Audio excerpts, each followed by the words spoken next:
Where is heaven? That is the question that we're exploring today as we respond to the questions that you as a congregation have asked us. Where is heaven? What a great question. I think it's a question we ask from when we're very, very tiny to when we're much older. Where is heaven? Wouldn't it be wonderful if we could just open the door and have a sneak preview, have a look in, see what it's like, or catch the number 37 bus and make our way there for a day. But of course, heaven is not quite like that. There's a lovely story that many of us will know that explains death to children. It's called Water Bugs and Dragonflies.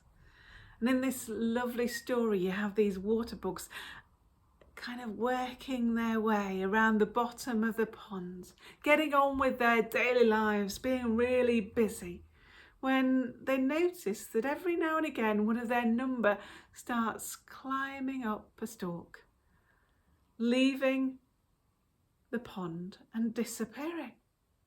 One of the water bugs says to the other, "I wonder where she's going."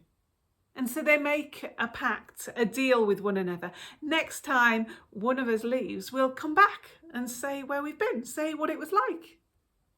Anyway, the very water bug who suggested that suddenly found itself, without quite understanding why, climbing up the stalk, all the way up and out of the pond, until it landed on a lily pad. When it awoke, it found it had beautiful wings, and it swooped and flew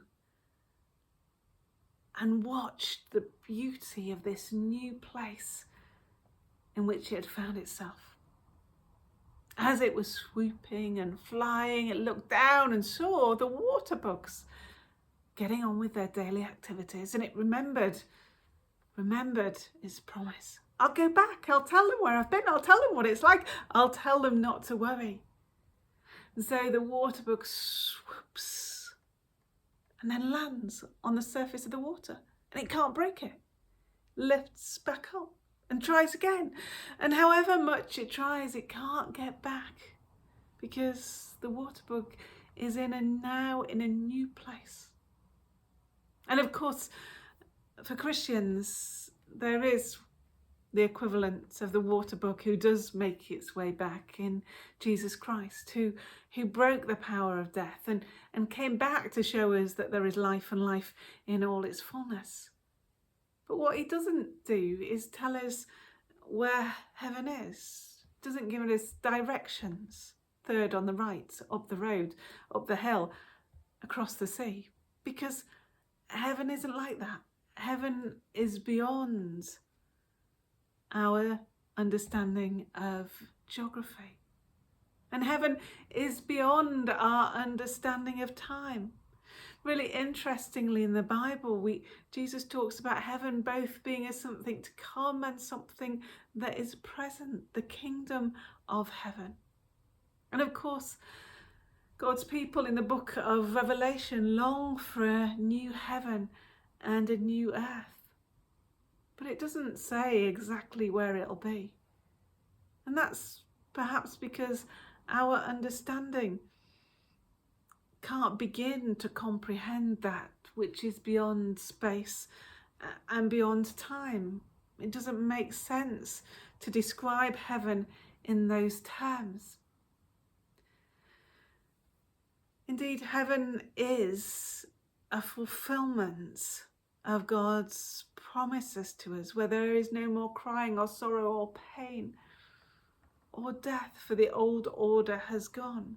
It is a place of worship.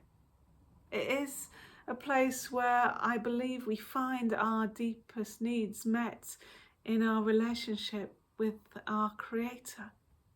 Profound and beautiful, but not easily described, for whatever language we use will only be a pale reflection, a metaphor that can only begin to hint at something describing what heaven might be like.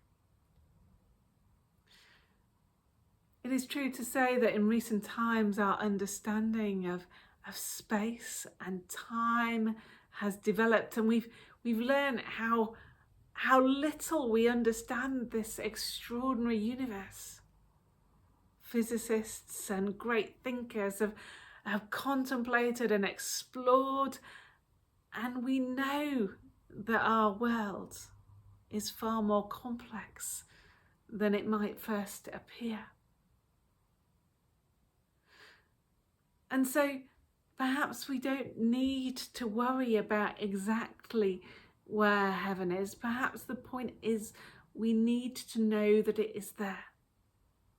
And it is there both somehow in our own reality, as the kingdom of heaven is made manifest when we encounter one another in joy and generosity and compassion and kindness, all pale reflections of what heaven will be, but nonetheless a kind of indicator, a kind of foretaste.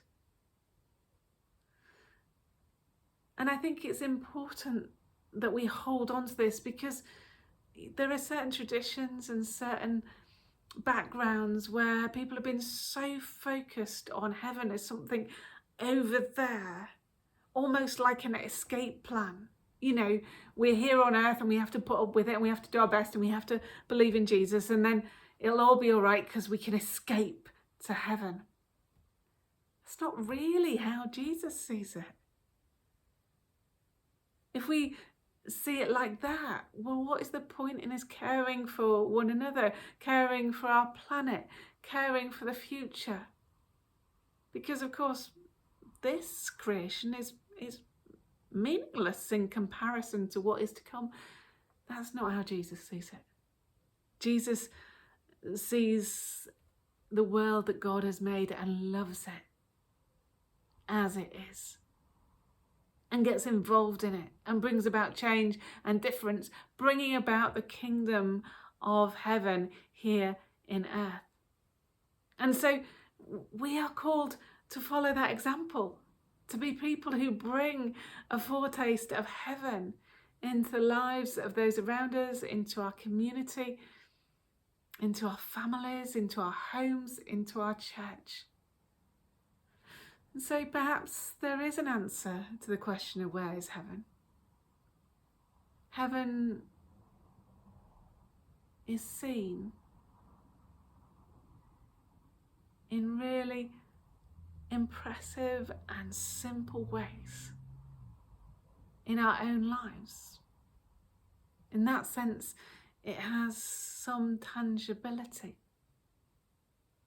But heaven is also the promise of the reality that beyond our understanding of space and time, through Jesus and his death and resurrection, we might fully experience what it means to be loved, held, and accepted by God in this life and into eternity.